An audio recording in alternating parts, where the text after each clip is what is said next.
Assalamualaikum warahmatullahi wabarakatuh. Waalaikumsalam warahmatullahi wabarakatuh. Alhamdulillahi wa kafa. Wassalatu wassalamu ala sayyidina Muhammadin al-Mustafa wa ala alihi wa sahbihi ahli sidqi wal wafa.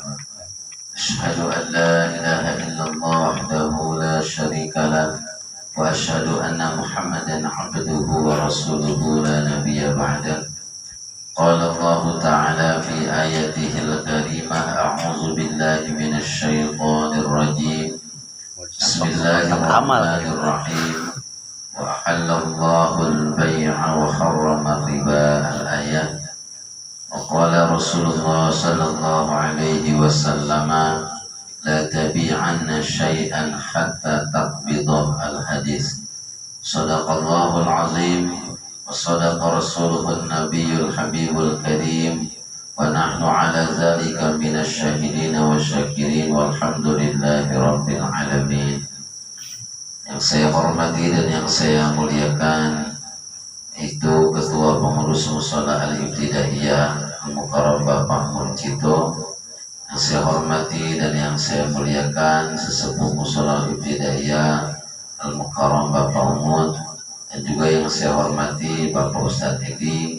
Mudah-mudahan semuanya beliau-beliau ini senantiasa Allah berikan sehat badan, Allah panjangkan umurnya, dan juga mudah-mudahan Allah mudahkan segala urusannya. Amin ya rabbal alamin. Tak lupa yang saya hormati pula para orang tua, para bapak-bapak, wabil khusus jamaah pengajian Mushola Al-Ibtidaiyah yang hadir di tempat ini, yang mohon maaf saya tidak sebutkan namanya, dan insya Allah tidak mengurangi rasa hormat dan ta'zim saya. Mudah-mudahan bapak-bapak sekalian senantiasa Allah berikan keberkahan dalam kehidupannya. Mudah-mudahan segala cita-citanya dikabul oleh Allah Subhanahu wa ta'ala. Amin ya rabbal alamin. Puji dan syukur kehadirat Allah, alhamdulillah atas segala limpahan nikmatnya kita bisa bermuajahah, bertatap muka di tempat ini dalam rangka yaitu thalabul ilmi. Mudah-mudahan dengan niat kita yang baik, duduknya kita di sini dicatat sebagai amal ibadah di sisi Allah Subhanahu wa ta'ala, dan juga mudah-mudahan kita dikarunia ilmu yang bermanfaat yang tentunya bisa menyelamatkan kita dunia sampai akhirat. Amin ya rabbal alamin. Salawat teriring salam selalu Allah limpah curahkan kepada baginda Nabi besar kita, yakni Nabi Muhammad sallallahu alaihi wasallam. Tak lupa kepada para keluarganya, para sahabatnya, para pengikutnya, sampailah termasuk kita umatnya, yang mudah-mudahan di yaumul qiyamah nanti kita akan mendapatkan syafaatul uzmanya. Amin ya Allah ya rabbal alamin. Bapak-bapak hadirin yang dimuliakan Allah Subhanahu wa ta'ala, pada minggu lalu telah kita bahas mengenai macam-macam jual beli daripada jenis barangnya atau jenis perkara yang dijual belikannya. Nah, di sini mau menjelaskan faslun wa yahrumu dan haram riba bizahabi wal fiddah pada emas dan perak, wal madmumati dan perkara-perkara atau barang-barang yang dimakan seperti beras, gandum, jagung. Wala yajuzu dan tidak boleh hukumnya baikuz zahab menjual emas bizahabi dibayar dengan emas. Walal fiddah dan enggak boleh menjual perak bil fiddah dijual dengan perak, dibeli dengan perak. Illa mutamasilan kecuali sama, artinya sama dalam sini nilainya nakdan dan dibayar secara kontan. Jadi di sini mau menjelaskan haramnya yang disebut riba. Memang riba ini sudah menjadi hal yang sangat sulit dihindari di zaman sekarang, karena hampir rata-rata semua ya istilahnya pernah mencicipi yang namanya riba. Tapi kan dalam ayat Quran memang Allah tuh agak serem juga menjelaskan. Jadi siapa orang yang menghalalkan atau istilahnya membolehkan yang namanya riba, maka sungguh dia terang-terangan ngajak perang dengan Allah. Ngajak perang dengan Allah. Siapa yang menghalalkan atau menganggap boleh yang namanya riba. Justru kita di sini pelajari yang termasuk riba itu yang seperti apa. Nah, riba itu secara bahasa artinya az-ziyadah, bertambah. Jadi yang tadinya 100 bertambah jadi 200, yang tadinya 1 juta bertambah jadi 2 juta. Nah, bertambah itu namanya riba. Itu riba secara bahasa. Jadi secara bahasa makna riba adalah bertambah. Tetapi dalam istilah agama yaitu yang disebut dengan riba itu az-ziyadah bizahab wal fiddah wasairil mat'umati, bertambahnya sesuatu pada emas atau perak dan juga pada makanan-makanan, itu yang disebut dengan riba. Contoh, yang pertama di sini nggak boleh, haram riba itu pada emas. Contoh, kita punya emas, emasnya emas tua atau emasnya emas muda, mau ditukar ke emas tua, emas muda ditukar ke emas tua, boleh langsung ditukar, ini nggak boleh ya, nggak boleh, tapi harus dijual dulu, dinominalkan dulu nilainya berapa. Kalau kita punya emas muda umpamanya yang harga 800, umpamanya punya 5 gram, udah kelihatan duitnya 4 juta.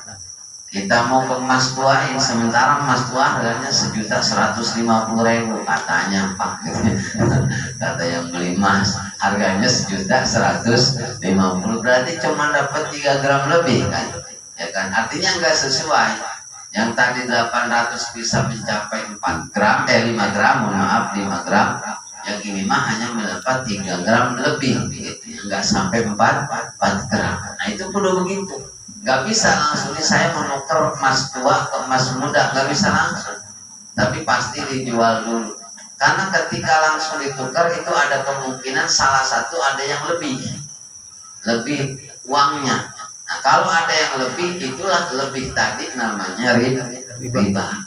Kalau pada emas atau sama pada perak juga sama. Ya kita umpamanya mau jual mau langsung tukar cincin, kemudian kebetulan dari perak nih gitu ya. Mau ditukar langsung nggak bisa, tapi kudu dijual dulu. Kita jual baru kita beli lagi. Itu kalau perak. Nah yang sering terjadi pun dalam makanan. Dalam makanan di sini bukan makanan minuman kayak gini, ya istilahnya seperti makanan pokok, beras, jagung, gandum. Nah ini yang sering terjadi, apalagi makanan-makanan yang ditimbang lah istilahnya. Contoh, pernah kan di kita juga ketika ada penukaran beras bagus, beras jelek dengan beras bagus. Ya seumpamanya beras jeleknya 3 liter, beras bagus cuma dapat 1 liter lebih umpamanya. Nah nggak bisa begitu. Nggak bisa langsung main tukar begitu, atau apalagi tukar beras ketan dengan beras biasa ya nggak bisa, karena harganya beda gitu. Nanti kalau langsung ditukar tanpa dinominalkan ya tidak, atau umpamanya tidak diuangkan dulu, khawatir ada salah satu yang lebih, entah yang punya beras jelek yang lebih atau yang punya beras bagus. Nah kelebihan inilah yang disebut dengan riba kalau dalam makanan. Karena yang disebut dengan jual beli itu harus mencakup 3 syarat agar terhindar daripada riba. Pertama, kudu mutamasilan, artinya kudu sejenis. Yang mutamasil itu maksudnya kudu sama nominalnya. Kalau umpamanya beras ini beras yang bagus harga 15.000, kemudian mau tukar dengan beras yang jeleknya, ini nominalnya kudu sama, artinya nominal kudu sama. Yang bagus ini dengan harga segini dapat berapa liter yang jelek, nah gitu. Jadi harus sama, itu namanya mutamasilan. Yang kedua kudu hulul, artinya hulul itu kudu kontan langsung dibayar, jadi nggak boleh ditunda. Coba seandainya kata ditunda, saya punya beras 10 kilo yang seharga umpamanya 12.000, berarti kan 120.000 kalau dinominalkan.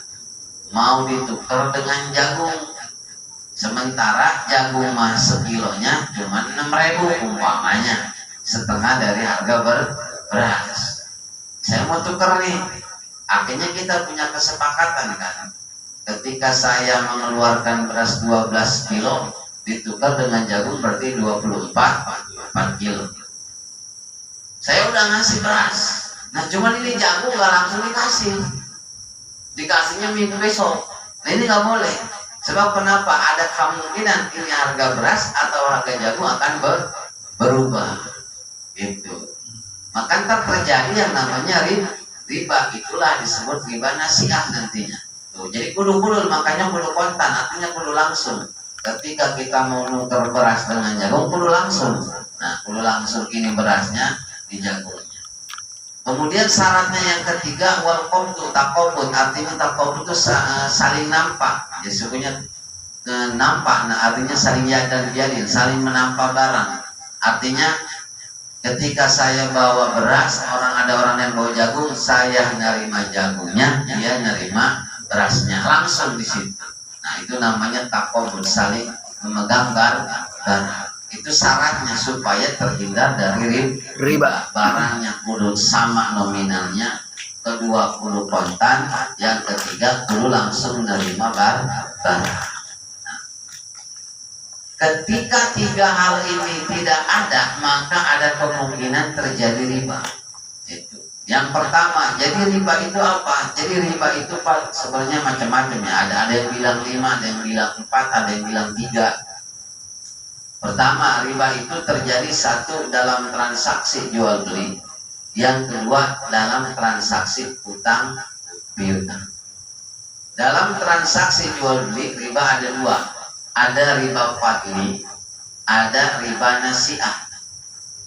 Riba fadli seperti apa? Yang tadi, ketika saya nuker beras jelek dengan beras bagus, langsung ditukar tanpa dinominalkan, pasti ada yang lebih. Nah lebihnya ini namanya riba fadli, atau sebutnya riba fudul. Ada riba fadli, riba fudul. Jadi ketika nuker barang atau nuker emas atau nuker beras, nah salah satu ada yang lebih, nah itu namanya riba fadli, karena enggak mutamasilah, enggak sama, kudunya sama nominalnya. Yang kedua ada riba nasiah. Riba nasiah itu yang tadi saya umpamanya seperti beli motor. Saya beli motor second, saya bayar di sekarang, berapa duit harganya? Umpamanya 4 juta saya bayar. Tapi ini motor nggak langsung diserahin, dapat setahun baru kira-kira harganya turun nggak? Turun. Berarti nasiah di situ dia ada lebih. Kudunya kenapa? Barang baru saya terima, duit udah dari dulu, sementara nominal si motor ini harganya turun. Nah ini nggak boleh terjadi transaksi kayak begitu. Nasiah namanya. Artinya nasiah itu ada tempo, ada penundaan dalam jual beli, itu nggak boleh. Namanya riba nasiah. Kalau dalam jual beli. Kalau dalam piutang, utang piutang ada dua, ada riba qardi, ada riba jahiliyah. Riba qardi, nah ini kadang-kadang orang dua-duanya dipakai nih, Pak. Ya, contoh umpamanya yang sering terjadi nih, Pak. Ya, mohon maaf ya. Saya umpamanya riba qardi itu mensyaratkan ya, Mas Edi pinjam uang saya 100.000, tapi saya mensyaratkan nih saya kasih 100.000, tapi dengan syarat nanti kembaliin 150. Nah itu namanya riba qardi, karena disyaratkan. Kalau nggak mensyaratkan nggak apa-apa ya nih. Tiba-tiba karena masih ini pengertian, nih utang saya, nah ini mah uang terima kasih, sodako namanya. Itu mah nggak apa-apa, karena sayanya yang meminjamkan tidak mensyaratkan. Yang menjadi riba itu kalau disyaratkan. Itu namanya riba qardi. Ada lagi riba jahiliyah. Ini sebenarnya riba jahiliyah dulu mah disebutnya riba Abbas. Karena dulu riba nasiah itu ya, ada yang riba Abbas karena salah satu paman Nabi ada yang pernah melakukan riba sebelum dilarang oleh Nabi. gimana riba jahiliyah? Riba jahiliyah itu sama kayak tadi. Saya meminjamkan uang Mas Edi dengan mensyaratkan perlu bayar 150. Cuman kalau bayar telat, ya, bulan depan setiap bulannya 20.000. Nah, terus lagi nambah lagi. Nah, itu namanya riba jahiliyah. Sekarang kan banyak. Ya mohon maaf, sekarang kan banyak. Makanya yang kita khawatirkan apa namanya? Bukan masalah kenikmatan uang ya Pak, tapi keberkahan kita dalam hidup. Nah, bagaimana dengan leasing? Ya, kita kredit motor kan, ya beli kontak gak kebeli, tapi pengen yang baru. Baru mangsa itu. Tapi pengen yang baru. Sementara pakai leasing, emang kalau leasing itu perdebat ulama ya. Ada yang bilang kalau di istilahnya kerjasama disebutnya sum'ah. Kalau sum'ah itu kerjasama, jadi antara pemilik baru dengan pemilik lama. Ya pemilik lamanya siapa dia tahu, pemilik barunya leasing, ya kita mau pembeli ke leasing begitu kan. Ada yang bilang begitu sum'ah. Yang penting mah, nah yang bagus mah memang kalau memang si dealer inilah yang nyiapin duit, artinya dia yang punya motor tanpa ada leasing, itu mah nggak apa-apa itu mah. Kalau kredit mah boleh Pak. Kalau orang yang jual barang kredit sama kontan boleh itu mah. Ya udah jelas pasti beda harganya lah. Tapi itu boleh. Ya saya umpamanya ngejual baju ini, kan kalau kontan harganya umpamanya 100.000. Tapi kalau dikreditkan dalam jangka waktu 5 bulan umpamanya jadi 150, ya nggak apa-apa. Tapi ini kan punya saya. Ya, tujuannya nggak bantu aja ini mah. Ya kan, ya nggak berat juga 150 umpamanya nggak berat kan gitu. Karena nggak bantu kan. Terus yang punya motor juga istilahnya kalau bisa dealer tuh begitu emang kalau dealer. Dia yang punya motor, ya kan dia yang punya motor. Ada orang yang mau beli ya karena dia nggak mau kontan, akhirnya dikasih kemudahan. Udahlah, kamu silakan boleh bayarnya cicil atau kredit sebulannya sekian. Itu mah langsung dengan pihak dealernya kan, itu aman. Itu aman. Tapi kan kalau di kita rata-rata nggak jarang Pak, jarang yang langsung dealer yang ngereditin. Dan dealernya nggak mau langsung gitu. Biasanya dealer ngambil pihak lain yang namanya leasing. Gimana dengan pihak lain? Nah ini ada yang bilang dikiaskan dengan sum'ah itu kerjasama. Nah, makanya dengan cara seperti itu gimana?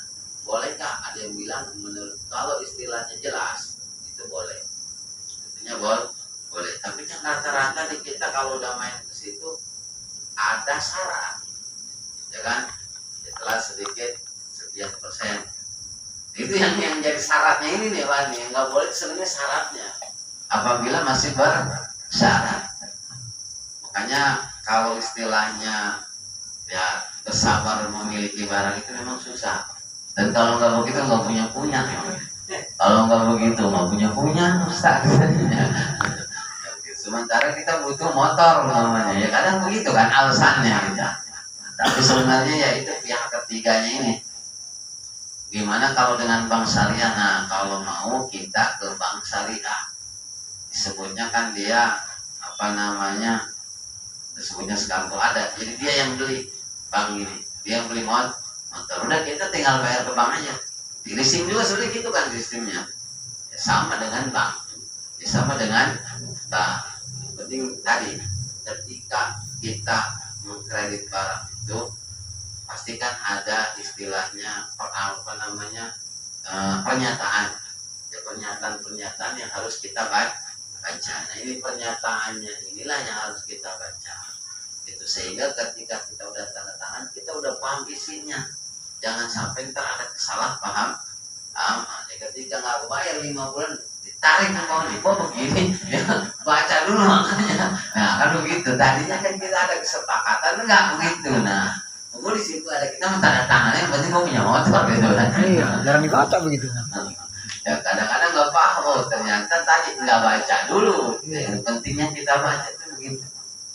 Baca Itu. oh, besok-besok. Jadi macam-macam riba. Jadi dalam jual beli ada yang namanya riba, dalam hutang pun itu juga ada yang namanya riba. Cuman yang sekarang beredar ini itu tetap yang pertama, itu yang kedua hutang piutang. Memang ya istilahnya zaman sekarang ini bingung juga sih. Tapi kalau ada yang sampai sekarang, gimana kalau peminjam uang di bank? Pinjam uang di bank, bunga udah pasti ada. Jadi mana bang mana yang ada bunganya? Bunga itu udah pasti ada. Cuman ini ulama ada yang jawab langsung haram, ada yang nggak berani ngejawab, kan? Karena kenapa? Ya susah, karena kalau diharamkan orang hampir semuanya pakai. Ya kan? Bahkan pergi haji juga sekarang makin nyicil. Bener nggak? Ya seperti dana talang gimana? Ya umroh pakai dana talang. Dia udah berangkat duluan. Udah pulang tapi usahanya belum beres. Karena ada yang sekarang lebih banyak. Makanya kan kalau seperti itu gimana? Nah makanya ulama ini ada yang mau jawab, ada yang langsung haram, ada yang mau jawab boleh, masih bingung. Ada yang membolehkan, ada yang membolehkan. Karena istilahnya ada yang mengkiaskan ketika saya punya uang 110 juta di hari ini, 10 tahun yang akan datang pasti beda pembeliannya. Sekarang 10 juta saya bisa beli motor bagus, tapi umpamanya 10 tahun yang akan datang 10 juta atau 5 tahun dah, 5 tahun yang akan datang kita beli motor nggak bagus, jadi kan berkurang. Makanya sistem bank itu ada yang ngiasinya begitu gitu. Umpamanya zaman sekarang nih bisa beli sapi seharga 20 juta, sementara kita ambil 20 juta dibayar dalam jangka waktu 5 tahun. Nah ketika 5 tahun bisa-bisa 20 juta nggak sesuai dengan sapi yang harga sekarang. Nah makanya kan berubah gitu. Itulah ada yang boleh minjem buat begitu. Kalau di bank syariah sebenarnya sama sih, bank syariah juga Pak, namanya doang ya, namanya doang syariah. Iya enggak, justru sebenarnya sama aja gitu.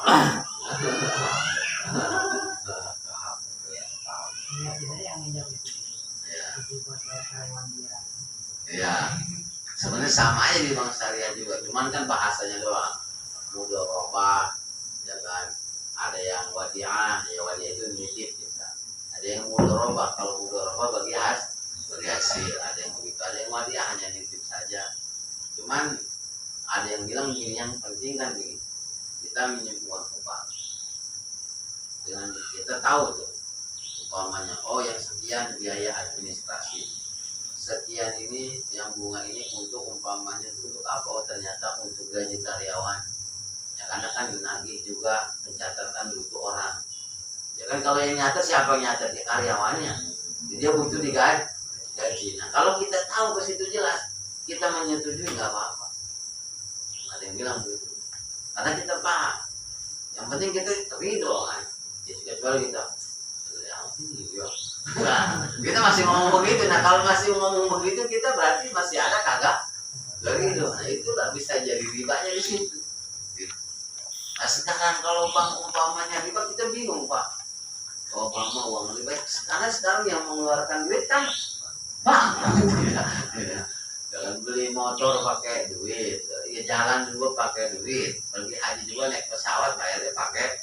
Bingung kalau begitu jalannya udah kan. Nah makanya susah. Cuman masalah apa namanya riba tadi, nah yang tadi kita kan riba yang 4 tadi itu kita harus hindari juga. Nah kemudian wala bai'u mabta'ahu hatta yaqbidu. Nah, ini maksudnya riba nasiah. Tidak boleh menjual barang kepada orang lain atau kita membeli barang kepada orang lain hatta yaqbidu, sampai kita memegang barang tersebut. Makanya ada yang mengatakan gitu ya, harus orang yang diantara orang yang beli dan orang yang jual pada satu waktu, orang yang jual megang uang, orang yang beli megang barang, harus pada satu waktu. Nggak boleh kayak tadi kita beli uangnya sekarang kita kasih, kemudian 2 tahun baru barangnya datang. Nah itu bisa terjadi riba nasiah. Kecuali terangkatnya akan salam. Kalau akad salam mah akad pesan. Kita mau pesen kusen, karena kusen ini gak mungkin instan, dia ngikutin ukuran jendela masing-masing. Kadang-kadang sebenarnya beda kan gitu. Mungkin dia akan berapa lama, ada 1 bulan 2 bulan. Kita udah sepakat tuh harganya berapa, sekian. Cuman kita biasanya DP dulu.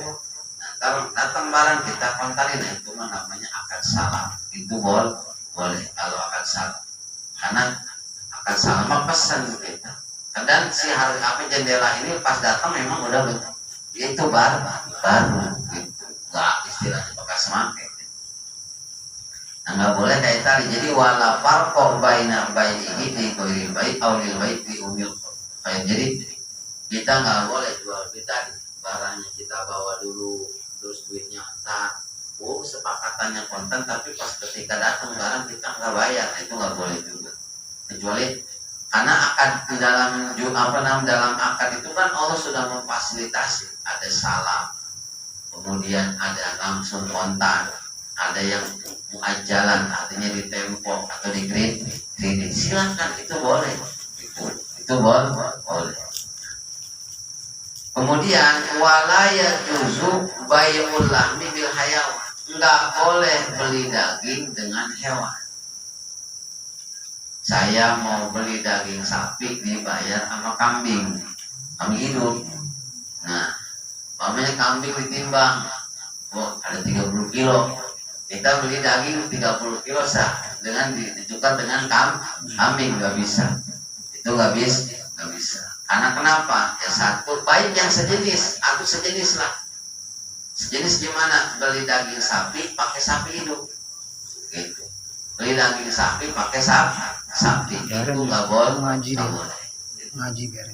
Karena dalam hadis naha an tubah asyatu bilahmi, Rasulullah melarang agar melarang menjual kambing dengan daging. Itu nggak boleh. Jangan sampai kita beli daging sapi dibayar pakai kambing. Beli sapi dibayar pakai ayam, itu haram hukumnya, nggak boleh. Lain babi mah boleh oke. Gimana ini mah saya mau beli emas tapi ditukarnya sama perak, supaya atau kita tadi beli beras dengan beras pengen ditukar dengan jagung, beras pengen ditukar dengan beras ketan, boleh nggak? Boleh. Boleh. Contoh begini dalam ini. Waya yuzu bai'u zahab, boleh menjual emas bil fiddah dengan perak, syaratnya mutafadilan, artinya ada salah satu yang dilebihkan, dan nakdan harus kontan. Sekarang perak sama emas harganya jauh kan Pak? Iya. Perak umpamanya yang bagus dah, umpamanya segram yang 80.000 kalau ada gitu. Dengan emas muda yang 800.000, bedanya jauh, gitu. Hampir mau berapa? 720.000 gitu. Mau ditukar nih 100 gram perak gitu kan, yang harga 80 kan, 80. Kita punya perak 100 gram.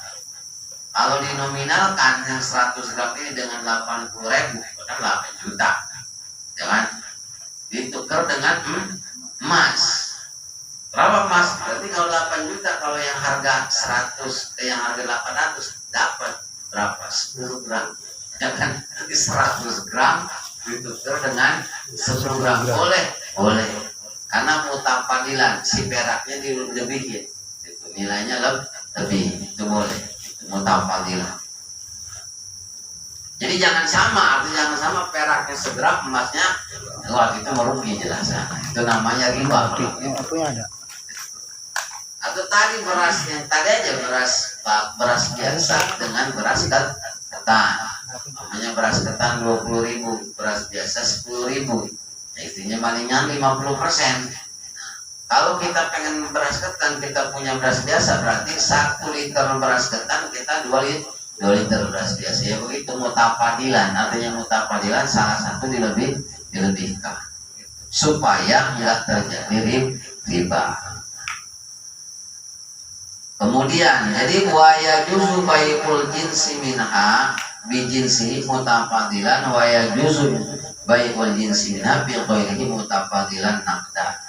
Jadi mau emas dengan emas, perak dengan perak, yang penting tadi salah satunya mutafadilan. Artinya mutafadilan harus ada yang dilebihkan. Dalam arti dilebihkan itu bukan bukan, tapi agar nominalnya sama. Gitu. Agar nominalnya sama. Gimana dengan uang? Ya kan, contoh 1.000 atau 2.000 rupiah uang kertas ditukar dengan 2.000 uang koin. Ya. Hah? Iya, gitu ya. Ya kan? Nah, kalau nuker diambil lagi makan. Oh, nuker 100.000. Tapi kita dapatnya nggak 100.000. Iya. Nah, 90 umpamanya. Itu bisa riba loh. Ya, bisa riba. Kok bisa riba? Ya karena nggak sesuai. Ya, kecuali dia ngomong. Hati itu. Dia ngomong nih. Banyak lebaran. Yang 10.000 upah saya ke bank. Nah, itu kita nyajam kombolnya. Itu nggak apa-apa. Nah, contoh begini. Jadi kalau uang 2.000 yang receh, yang koin dengan uang 2.000 kertas. Kan beda itu, Pak. Jadinya riba apa enggak? Nah, di sini ada yang mengatakan apabila terjadi annahu dari bantal dari riba. Karena yang diambil dari uang dan itu adalah intifa'us saman. Artinya manfaat harganya, manfaat nilainya, bukan barang. Ya umpamanya Bapak saya kasih uang umpamanya 1.100.000-an, cuma dapat 10 lembar.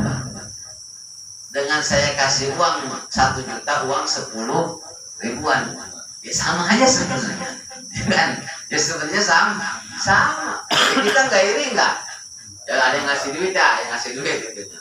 Ini umpamanya ini 50.000 satu, sementara Mas Soe mah gocengan semua, tapi 50.000 nggak bakal ya.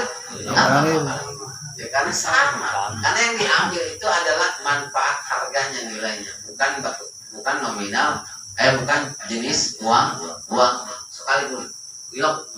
Mas Edi lebih iri, dia mau banyak amat gitu ya. Saya mah cuma selembar, nggak bakal iri, meskipun banyak karena nilainya sama. Sama hanya dengan arisan. Dengan arisan, kita ngadain arisan 100.000 seminggu. Biasanya yang dapat pertama siapa? Pasar. Ini nggak apa-apa sih. Kalau potong Di bandar ya, pasti langsung kan. Ini kalau istilahnya kagak ada kesepakatan. Ini kalau nggak ada kesepakatan itu bisa riba. Kalau nggak ada kesepakatan, yang lebih enak gimana ya? Kalau pengen langsung kocok jadi kocok. Sama halnya istilahnya, apalagi arisan emas nggak diboleh. Kalau emas nggak boleh. Kita mau naruh tabung apa? Arisan emas kita Bisa. ada yang arisan emas sekian gram sekian gram. Karena tadi harga emas itu nggak stabil. Iya. Harga emas nggak stabil. Makanya arisan emas udah jelas nggak dibolehin. Tapi kalau arisan begitu gimana ya? Sebenarnya boleh, tujuan arisan kan nolongin, Pak. Ya tujuannya kita nolongin ya, yang tadinya kita kan harus 100.000, dapat 2 kali 200.000, tiba-tiba megang 8 juta, ya kan? Jadi tetap usulnya berbayar. Ya intinya kita kan dapatnya dulu, ya kan gitu. Tapi tadi kalau umpamanya langsung dia ambil semuanya tanpa ada kesepakatan dulu, tanpa itu bisa riba. Makanya perlunya gimana ya? Enaknya sepakatin dulu kalau memang mau langsung di awal dikocok gitu. Jangan istilahnya langsung ditetapkan oleh bandarnya. Udah, yang pertama pokoknya saya. Sama aja mau arisan perabotan kan. Arisan perabotan umpamanya. Cuman ada istilahnya kalau telah dendanya nggak boleh. Itu bisa jadinya riba. Kalau mau gimana kesepakatan? Yang penting kan tadi akad itu yang penting taruh di saling pada hakikat. Ini nggak satu yang. Kemudian wala yajuzu bai'ul gharar. Enggak boleh jual beli yang menipu. Kita jual motor, padahal ada kerusakan. Ini mah bagus, gitu. Pokoknya aman, gitu. Nggak dibilangin kerusakan apa-apanya, gitu. Semuanya bagus. Gitu. Tiba-tiba yang udah beli baru juga dipakai 2 hari, blok ada rusak, gitu. Katanya bagus ya. Ternyata kita malah ditutupin, itu nggak boleh. Sama dengan kita Nipu. Atau istilahnya apa aja, karena Rasulullah juga pernah satu saat Rasul itu pernah beli makanan kue lah gitu. Jadi tumpukan yang atas ini yang bagus, sementara yang bawahnya ini ketika beli di keranjang itu tumpukan yang bawah itu jelek gitu. Kata Nabi haza haram. Karena kenapa? Menipu. Yang kelihatannya yang bagus ternyata bawahnya itu jelek. Karena si penjual ini tidak ngasih tahu. Kita sebagai penjual ya jangan menipu ya, kalau kita yang jual apa adanya lah gitu. Isi dia silakan dicek apa adanya, itu makan penilaian dia ya, jangan sampai kita perkataan kita ini ada menipu orang lain. Kita bilang ini bagus, ini barangnya ini nggak ada gitu. Nggak ada cacat gitu, nggak ada kerusakan, padahal kemarin kita habis rusak gitu nah. Atau nggak pernah jatuh padahal kita pernah jatuh. Jangan sampai kita goror gitu ya. Jadi jangan sampai ada tipu menipu. Kayak gimana ya, seperti umpamanya kalau dalam timbangan atau dalam literan ya sama. Contoh jual bensin per botol dengan jual bensin per liter. Ini dia bilangnya per liter atau per botol. Ketika di liter nih, si botol ini ternyata nggak ada 1 liter, bisa riba. Wah, orang Madura udah riba berarti. Ya. Tapi kalau dia bahasanya per botol, ya per botol. Iya. Gitu. Pinter juga. Jadi jangan sampai gitu. Atau umpamanya literannya dikurangi, nah ini namanya wailul lil mutor. Ya, botol orang 1 liter kurang. Wailul lil mutor 80 mili. atau timbangannya dimainin, timbangannya ini yang nggak boleh kayak begitu. Apalagi membeli barang yang yang box itu. Kita beli harus nih mystery box ya box mystery gitu ya. Ini nggak boleh, kita beli apa coba? Kucing dalam karung berarti. Iya, kucing dalam Iya. karung. Ya. Makanya kan biasanya kalau anak yang dulu mah lotre gitu lah. Oh, Sama iya. sebenarnya nggak boleh diajarin kan sama kita. Iya. Beli nyamuk dapat hadiah kan nggak jelas beli apanya, Iya. gitu kan? Ya, nggak jelas beli apanya. Makanya sama dengan sistem MLM juga tuh. Ya, kayak jaringan gitu Pak. Ya, kayak dulu kan ada pulsa, ada apalah, sekarang udah hampir gitu semua Pak gitu ya. Sekarang skincare juga mungkin digituin ada ya. Intinya kan begitu. Yang untung tuh yang atas, karena di jaringannya banyak kan, yang bonusnya semakin banyak. Yang bawah kan teter. Kecuali begini, kecuali yang ketika hasil yang bawah menikmati juga, nah itu nggak ada rugi. Tapi kan ini justru yang atas yang menikmati, yang bawah malah rugi. Kalau sistemnya jual barang biasa gitu kan, kalau istilahnya dia nggak laku terus sampai gimana barangnya, otomatis yang di bawah ini pasti rugi. Itu tak ada yang bilang nggak bolehnya di situ, karena masih ada orang yang dirugikan.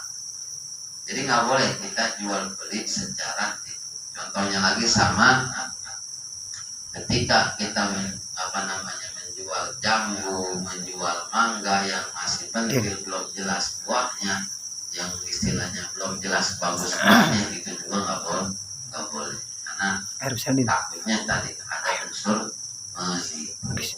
Nah itu Pak. Jadi ada jual beli riba, ada jual beli gharar. Kalau riba mah ya tadi adanya lebih atau adanya tadi nasi'ah. Kalau jual beli gharar artinya jual beli yang di dalamnya ada unsur menipu. Makanya kan dalam Al-Quran wailul lil mutaffifin, siksaan bagi orang-orang yang suka mengurangi timbangan. Alladzina idza yaktalu ala nasi yastaufun, ketika dia menimbang atau ngeliter atau nangkep, dia malah membuat curang. Itu udah jelas sebenarnya. Makanya begini, yang susah itu pengamalan fikih dalam bab pengamalan. Kalau dalam bab ibadah kan kita urusannya langsung dengan Allah. Jadi kita sholat khusyuk enggaknya Allah yang tahu, ya kan? Ibadah kita terimanya Allah yang tahu. Tapi kalau muamalah urusannya berat kita dengan orang, kawan. Ya contoh, saya menipu Mas Eri. Nanti di akhirat saya dituntut sama Mas Eri. Karena saya saya pernah nipu. Ini yang berat itu muamalah. Yang berat itu bab muamalah. Tapi kalau kita muamalahnya benar, insya Allah yang lain itu berkah. Hanya bab muamalah itu yang susah diamalin menurut saya itu bab muamalah. Karena muamalah mah kita itu interaksi sesama manusia dan untuk memenuhi kebutuhan. Hanya emang repot kalau bab muamalah. Kita lagi bab minjem, bab istilahnya sewa menyewa, ada lagi bab bikin rumah juga ada, masalah tanah juga di depan ada semua gitu Pak. Makanya kita kan yang masalah begini kan repot. Dalam artian kalau kita nggak benar-benar mengamalkan, efeknya itu ke ibadah kita malas, keberkahan hidup kita kurang, karena kita dalam transaksi atau dalam bermuamalah ini belum sesuai dengan syariat. Kita puasa ikut syariat, sholat ikut syariat, kenapa dalam muamalah kita belum bisa ikut syariat? Memang sayang ini Indonesia memang masih perekonomiannya kan masih dikuasai, jadi dia nggak bisa memakai sistemnya kayak baitul mal atau gimana, susah. Karena kita ya ketika orang butuh, masyarakat butuh istilahnya, pemerintah kan nggak bisa langsung ngasih. Pemerintah ngasih baitul mal buat orang yang nggak mampu, kan begitu gurunya. Tapi kan nggak begitu. Ya kadang-kadang ya begitulah kenyataannya, wala ali wasobi gitu ya kan. Ya wala ali wasobi, pemerintah yang dekat ya ada yang dekat dulu gitu ya kan. Dekat menteri-menteri, ya menteri kenyang. Akhirnya nggak kesentuh. Kemudian ya, jadi itu masalah jual beli. Sebelumnya nanti kita akan bahas masalah khiyar. Satu lagi mungkin ya. Atau ada yang menanya dulu dan ada yang bertanya. Silakan Pak. Assalamualaikum warahmatullahi wabarakatuh. Allahumma salli wa sallim ala sayyidina Muhammadin wal akhirin wa barik wa sallim wa radiyallahu ta'ala wa tabaraka an kulli sahabati rasulillahi ajma'in. Amin. Alhamdulillahi rabbil alamin. Hamdan yuwafi ni'amahu wa yukafi mazidah. Ya Rabbana lakal hamdu kama yanbaghi li jalali wajhikal karim wa 'azimi sultanik. Allahumma salli ala sayyidina Muhammad wa ala ali sayyidina Muhammad. Allahumma ighfir lana dhunubana wa liwalidayna warhamhuma kama ربيانا صغارا ولمشايخنا ولإخواننا ولجميع المسلمين والمسلمات والمؤمنين والمؤمنات الأحياء منهم والأموات. اللهم سلمنا وأهلنا من آفات الدنيا وعذاب الآخرة وفتنتهما وبليتهما إنك على كل شيء قدير. اللهم إنا نسألك علما نافعا وعملا متقبلا ورزقا حلالا طيبا واسعا. اللهم بارك لنا في أولادنا وذريتنا وتلاميذنا ولا تضرهم ووفقهم بطاعتك وارزقنا برهم. ربنا هب لنا من أزواجنا وذرياتنا قرة أعين واجعلنا للمتقين إماما. رب اجعلني مقيم الصلاة ومن ذريتي ربنا وتقبل دعاء. ربنا آتنا في الدنيا حسنة وفي الآخرة حسنة وقنا عذاب النار. وصلى الله على سيدنا محمد وعلى آله وصحبه وسلم والحمد لله رب العالمين.